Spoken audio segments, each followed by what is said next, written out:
ओम शांति। 25 अक्टूबर 2024। बाबा के महावाक्य।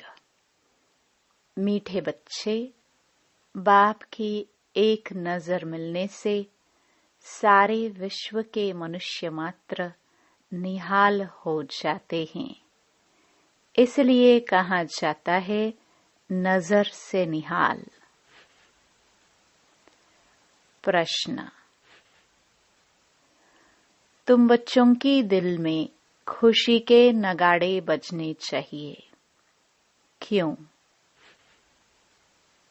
उत्तर, क्योंकि तुम जानते हो बाबा आया है सबको साथ ले जाने। अब हम अपने बाप के साथ घर जाएंगे। हाहाकार के बाद जय जयकार होने वाली है। बाप की एक नजर से सारे विश्व को मुक्ति, जीवन मुक्ति का वर्षा मिलने वाला है। सारी विश्व निहाल हो जाएगी। ओम शांति।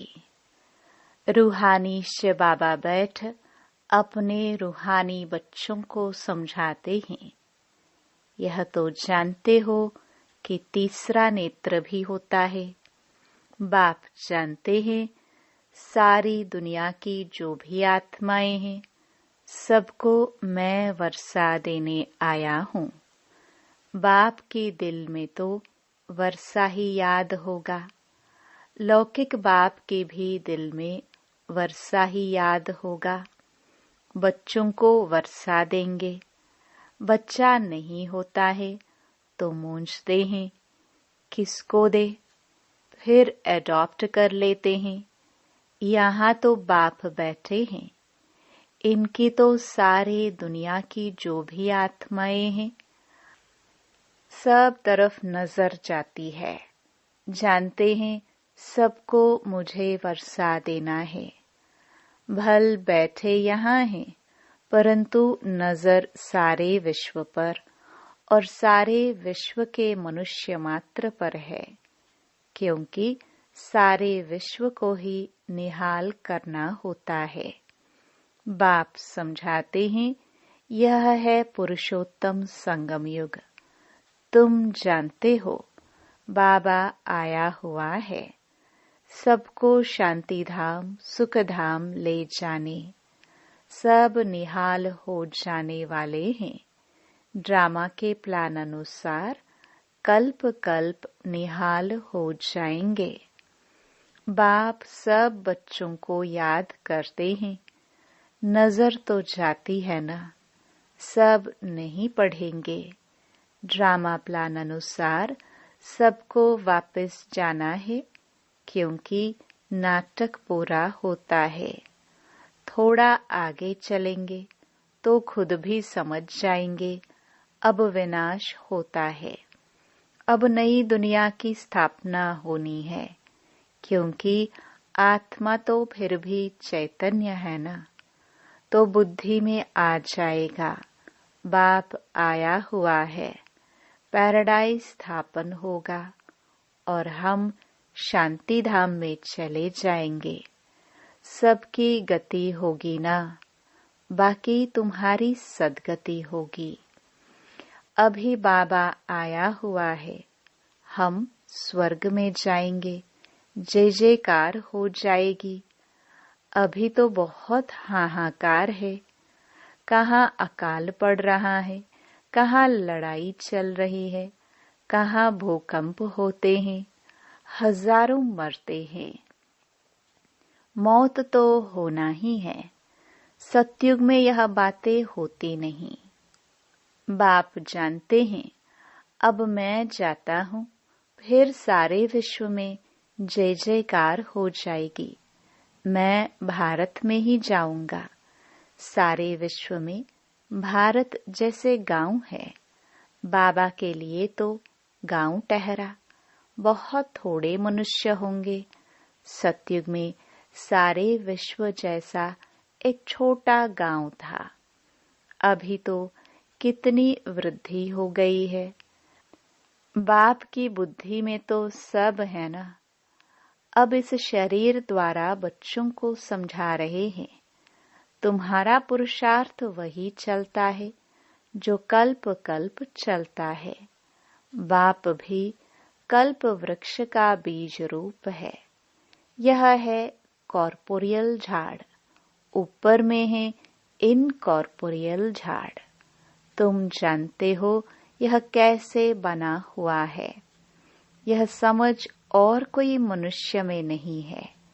बेसमझ और समझदारों में फर्क देखो। कहाँ समझदार स्वर्ग में राज्य करते थे, उनको कहाँ ही जाता है सचखंड, हेवन। अभी तुम बच्चों को अंदर में बड़ी खुशी होनी चाहिए। बाबा आया हुआ है। यह पुरानी दुनिया तो जरूर बदलेगी। जितना जितना जो पुरुषार्थ करेंगे उतना पद पाएंगे। बाप तो पढ़ा रहे हैं। यह तुम्हारी स्कूल तो बहुत वृद्धि को पाती रहेगी। बहुत हो जाएंगे। सबका स्कूल इकट्ठा थोड़ी होगा। इतने रहेंगे कहाँ। तुम बच्चों को याद है, अभी हम जाते हैं सुखधाम। जैसे कोई भी विलायत में जाते हैं तो 8-10 वर्ष जाकर रहते हैं ना, फिर आते हैं भारत में। भारत तो गरीब है। विलायत वालों को यहाँ सुख नहीं आएगा। वैसे तुम बच्चों को भी यहाँ सुख नहीं है। तुम जानते हो हम बहुत ऊंची पढ़ाई पढ़ रहे हैं, जिससे हम स्वर्ग के मालिक देवता बनते हैं। वहाँ कितने सुख होंगे। उस सुख को सभी याद करते हैं। यह गांव कलयुग तो याद भी नहीं आ सकता। इनमें तो अथाह दुख हैं। इस रावण राज्य पतित दुनिया में आज अपरम अपार दुख हैं। कल फिर अपरम अपार सुख होंगे। हम योग बल से अथाह सुख वाली दुनिया स्थापन कर रहे हैं। यह राजयोग है ना। बाप खुद कहते हैं, मैं तुमको राजाओं का राजा बनाता हूँ। तो ऐसा बनाने वाले टीचर को याद करना चाहिए ना। टीचर बिगर बैरिस्टर, इंजीनियर आदि थोड़े बन सकते हैं। यह फिर है नई बात। आत्माओं को योग लगाना है परमात्मा बाप के साथ, जिससे ही बहुत समय अलग रहे हैं। बहुकाल क्या, वह भी बाप आपे ही समझाते रहते हैं। मनुष्य तो लाखों वर्ष आयु कह देते हैं। बाप कहते हैं नहीं, यह तो हर 5000 वर्ष बाद तुम जो पहले पहले बिछड़े हो वही आकर बाप से मिलते हो। तुमको ही पुरुषार्थ करना है। मीठे मीठे बच्चों को कोई तकलीफ नहीं देते हैं। सिर्फ कहते हैं अपने को आत्मा समझो। जीव आत्मा है ना। आत्मा अविनाशी है, जीव विनाशी है। आत्मा एक शरीर छोड़ दूसरा लेती है। आत्मा कभी पुरानी नहीं होती है। वंडर है ना। पढ़ाने वाला भी वंडरफुल, पढ़ाई भी वंडरफुल है। किसको भी याद नहीं, भूल जाती है। आगे जन्म में क्या पढ़ते थे, किसको याद है क्या। इस जन्म में तुम पढ़ते हो। रिजल्ट नई दुनिया में मिलती है। यह सिर्फ तुम बच्चों को पता है। यह याद रहना चाहिए। अभी यह पुरुषोत्तम संगम युग है। हम नई दुनिया में जाने वाले हैं। यह याद रहे तो भी तुमको बाप की याद रहेगी। याद के लिए बाप अनेक उपाय बताते हैं। बाप भी है, टीचर भी है, सतगुरु भी है। तीनों रूप में याद करो। कितनी युक्तियां दे रहे हैं याद करने की, परंतु माया भुला देती है।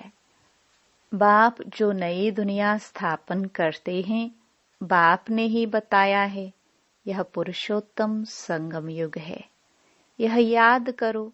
फिर भी याद क्यों नहीं कर सकते हो? युक्तियां बतलाते हैं याद की, फिर साथ साथ कहते भी हैं माया बड़ी दुष्टुर है। घड़ी घड़ी तुमको भुलाएगी और देह अभिमानी बना देगी। इसलिए जितना हो सके याद करते रहो। उठते बैठते चलते फिरते देह के बदले अपने को देही समझो। यह है मेहनत। नॉलेज तो बहुत सहज है। सब बच्चे कहते हैं याद ठहरती नहीं। तुम बाप को याद करते हो, माया फिर अपनी तरफ खींच लेती है। इस पर ही यह खेल बना हुआ है। तुम भी समझते हो हमारा बुद्धि योग जो बाप के साथ और पढ़ाई की सब्जेक्ट में होना चाहिए वह नहीं है। भूल जाते हैं, परंतु तुम्हें भूलना नहीं चाहिए। वास्तव में इन चित्रों की भी दरकार नहीं है, परंतु पढ़ाने समय कुछ तो आगे चाहिए ना। कितने चित्र बनते रहते हैं। पांडव गवर्नमेंट के प्लान देखो कैसे हैं। उस गवर्नमेंट के भी प्लान हैं। तुम समझते हो नई दुनिया में सिर्फ भारत ही था। बहुत छोटा था। सारा भारत विश्व का मालिक था। एवरीथिंग न्यू होती है। दुनिया तो एक ही है, एक्टर्स भी वही हैं। चक्कर फिरता जाता है। तुम गिनती करेंगे इतने सेकंड, इतने घंटे, दिन, वर्ष पूरे हुए, फिर चक्कर फिरता रहेगा। आजकल करते करते 5000 वर्ष पूरे हो गए हैं। सब सीन सीनरी खेल पाल होते आते हैं। कितना बड़ा बेहद का झाड़ है। झाड़ के पत्ते तो गिन नहीं सकते हैं। यह झाड़ है। इसका फाउंडेशन देवी देवता धर्म है।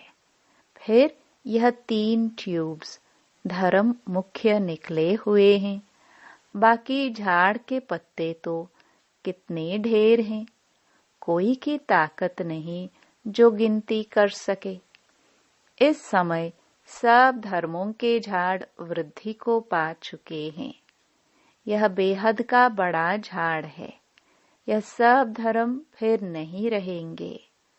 अभी सारा झाड़ खड़ा है, बाकी फाउंडेशन है नहीं। बैनियन ट्री का मिसाल बिल्कुल एक्यूरेट है। यह एक ही वंडरफुल झाड़ है। बाप ने दृष्टांत भी ड्रामा में यह रखा है समझाने के लिए। फाउंडेशन है नहीं, तो यह समझ की बात है। बाप ने तुमको कितना समझदार बनाया है। अभी देवता धर्म का फाउंडेशन है नहीं। बाकी कुछ निशानियां हैं, आटे में नमक।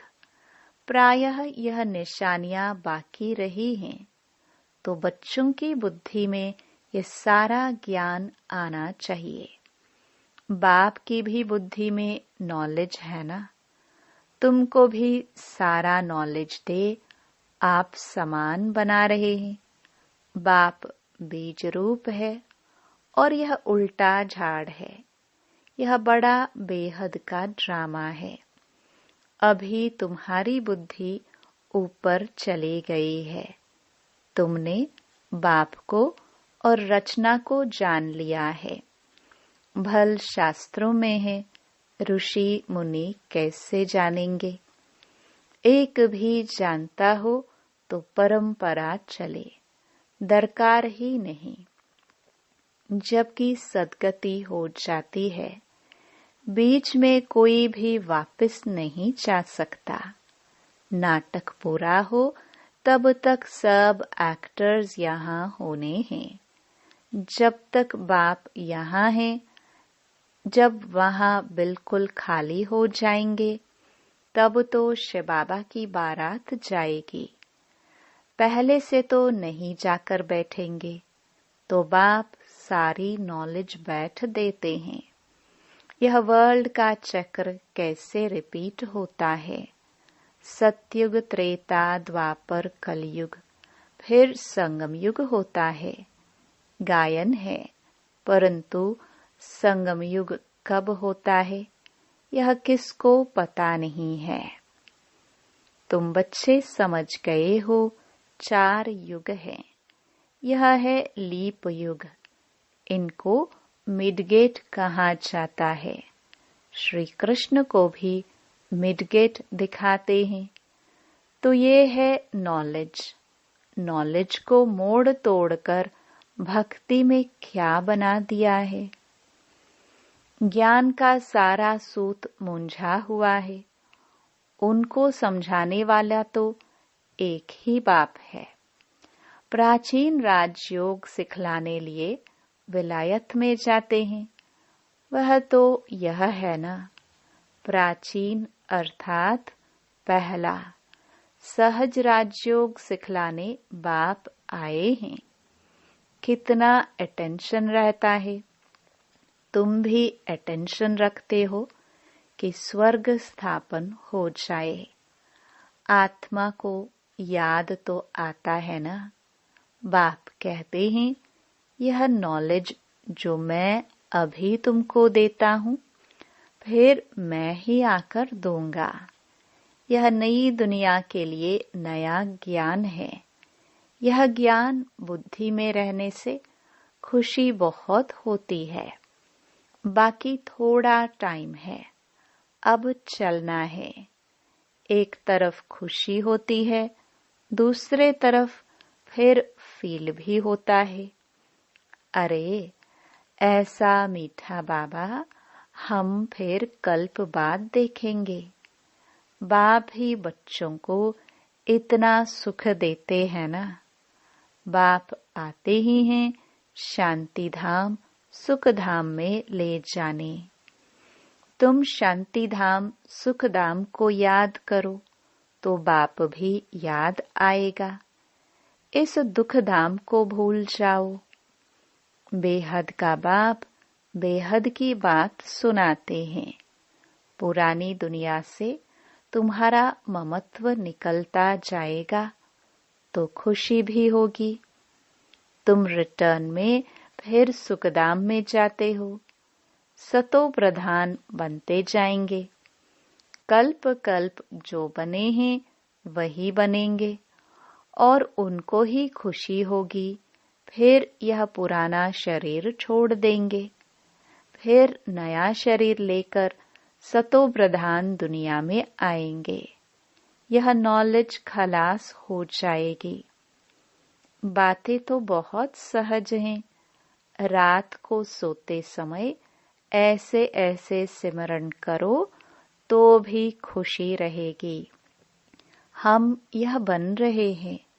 सारे दिन में हमने कोई शैतानी तो नहीं की। 5 विकारों से कोई विकार ने हमको सताया तो नहीं। लोभ तो नहीं आया। अपने ऊपर जांच रखनी है। अच्छा, मीठे मीठे सिखिलदे बच्चों प्रति माता पिता बाप दादा का याद प्यार और गुड मॉर्निंग। रूहानी बाप की रूहानी बच्चों को नमस्ते। धारणा के लिए मुख्य सार। पहला, योग बल से अथाह सुखों वाली दुनिया स्थापन करनी है। इस दुख की पुरानी दुनिया को भूल जाना है। खुशी रहे कि हम सचखंड के मालिक बन रहे हैं।